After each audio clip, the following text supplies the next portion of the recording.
যারা এই অপসংস্কৃতি পুনরায় চালু করার উপদেষ্টা করবেন, ছাত্র আন্দোলন তাদের সেই অপচেষ্টাকে রুখে দেবে ইনশাআল্লাহ। প্রিয় সহযোদ্ধা বন্ধুগণ, এই মাটি, এই মানুষ, সে আকাশ ইসলামের আকাশ, এ মাটি মানুষ ইসলামের।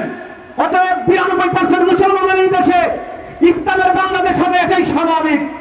এবং শাহজালাল এই পূর্ণভূমির এই বাংলাদেশে, মৌলভীবাজারের এই শহরে, এই দেশে আমরা স্বাভাবিকভাবে ইসলাম এবং ধর্মপ্রাণ মানুষ। এখানে দেখতেন যে একজন সনাতন ভাই বক্তব্য দিয়েছেন, তিনিও বলেছেন যে আমরা মানুষ হিসাবে এখানে একত্রে বসবাস করছি 1000 বছর ধরে। অতএব কেউ যদি আমাদের সাম্প্রতিক সাম্প্রদায়িকতার মধ্যে, সাম্প্রতিক সম্প্রীতির মধ্যে, সাম্প্রদায়িক সম্প্রীতির মধ্যে আঘাত হানতে চান, কেউ অপচেষ্টা করতে চান, ষড়যন্ত্র করতে চান, তাহলে আমরা মুসলমানরা এখনো সজাগ আছি, তাদের সেই অপচেষ্টাকেও রুখে দেব ইনশাআল্লাহ।